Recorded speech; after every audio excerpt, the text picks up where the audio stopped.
Got a couple of things involving Disney, one of which we've been waiting for potentially for some time, which is that Nelson Peltz, the well-known activist, of course, of Trian, a veteran of many proxy fights, is undertaking another one. It would appear to gain a seat on the board of Disney, the company confirming that that would be the case. We will hear more from Mr. Peltz, is my understanding, later today in an expected filing that will detail his attempt to gain said seat. Of course, people may recall that he took a position actually some time back. It was as far ago as this summer, built that position, and there had been some press around the fact that he was a significant shareholder and questioning whether, in fact, he would try to get on the board. The nominating committee of Disney not interested, and so at this point it would seem that Mr. Peltz is going to have to seek that board seat through a proxy fight. Separately, but not unconnected, Disney also announcing that Mark Parker, of course, the longtime CEO, or fairly longtime CEO of Nike, who's been on the board of Disney, is going to step up to the role of chairman when the annual meeting comes later this year. Susan Arnold has been the chairman of the board for some period of time. Of course, she was the chairman during that period in which Bob Chapek ran the company, and then she was chairman when Mr. Chapek was replaced by longtime CEO and CEO once again, Bob Iger. You can see there the composition of the board of directors. Mr. Iger, of course, right there near the middle of those pictures. He is not the chairman. He has been previously. He is not going to be. He is not now. But he is going to be running a company that is now going to be in the midst of a proxy fight, Scott. And you know well, of course, the distractions sometimes that can come along with them, although it is oftentimes the lead director and the chairman who sort of lead the charge against whomever it may be who's seeking to get on the board. But in the case of Mr. Peltz, of course, a formidable foe, although it has been a while, Scott, that I can recall since he actually went to a proxy fight. He's certainly been on the board of Unilever recently and some others as well. I think Madison Square Garden, I may be correct in saying. But the last proxy fight was P&G. And that was more than 5 years ago, Scott. So this could shape up interestingly. Again, my understanding is we'll get more from Mr. Peltz, it would seem, when a filing is made a bit later in the afternoon, perhaps reading a bit more about what is behind his decision. You know, you may know as well as I, Scott, he has been somewhat frustrated with the performance of the stock, of course, over the said period, let's call it last 2 to 3 years, and perhaps as well the performance of the directors of the company. That said, Bob Iger has not been the CEO of this company over the last 3 years. And, of course, those years did include the pandemic, which was not kind to Disney. Scott. You know, David, when this news first broke of his $800 million worth of stock that he had bought, the reporting around that was that Trian wasn't supportive of Iger coming back for a variety of reasons, which, you obviously know well.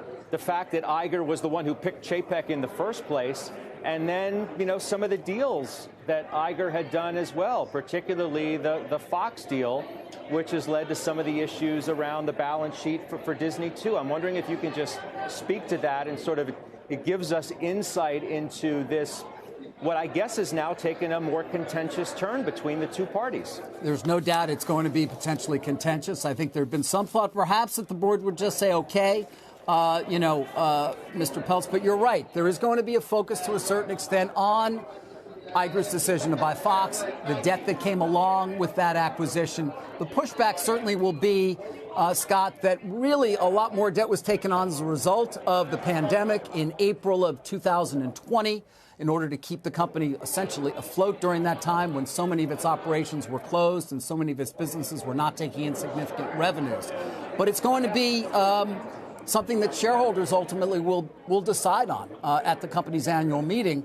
But you're right. There will be back and forth. It did appear that Mr. Peltz was not necessarily enamored of Mr. Iger coming back, although many on the board may have believed that by replacing Mr. Chapek when they did, and they were aware, by the way, of Mr. Peltz's position at that time, they perhaps had quelled any opportunities that he may have seen in terms of trying to get on the board.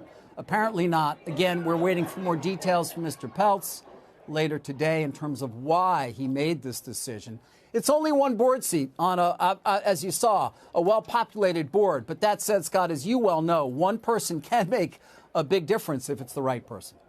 Especially when that person has the name Peltz on the back of his jersey. I think we've learned that, both of us, over the years. Let me just lean on you one more time, David, because I don't know anybody who knows this company as well as you do, and the many conversations that you've had with Bob Iger, how you know the company from front to back. You know, if Peltz and Trian have been, you know, arguing or at least are thinking about more cost-cutting measures that Disney could take, they've already done some of that, right? They've already announced some layoffs and ways to tighten the corporate belt in what seems like a more uncertain economic environment. So one would wonder what's really left to have happen. Yeah, I mean, there has been some frustration, as you say, with what was, some saw a lack of discipline in terms of cost, although, frankly, Bob Chapek was known as somebody who was fairly focused on cost as well. You may recall it was Dan Loeb back in August when he took a position in Disney, really in many ways trying to be supportive of Chapek, but also putting out that list of potential recommendations, many of which were not necessarily followed up, including a potential spinoff of ESPN by the former administration at Disney. Very much unclear, by the way, what Mr. Iger's approach is going to be to ESPN. But one of Loeb's focuses was cost, and we can expect that one of Peltz's focuses will be as well. That said, you brought this up. Iger's been focused on it, too. And it was only yesterday that we got reports that he wants to bring people back and make sure they're back 4 days a week in the office to be as productive as he sees they can possibly be. And so, you know, it's a good point. Peltz has no media experience in the past. And so what are the levers that he would like to see pulled, perhaps, that aren't being, I think, is a valid question, Scott, at this point. Streaming is obviously an incredibly important component of the overall company. It continues to be. They have to spend on that. Parks, obviously very important. There are some other assets, including ESPN, where there's more questions about whether they might be better off as not part of the whole. But, you know, that's not necessarily where Peltz typically goes. So, you know, again, I don't want to get ahead of him. And I think we'll obviously in time, especially given how well we know him and his willingness to communicate, I'm sure we'll hear fairly soon. Sounds like we will from your reporting. Disney Wars Volume 2, I guess we'll call this. David, thank you for your reporting. That's David Faber.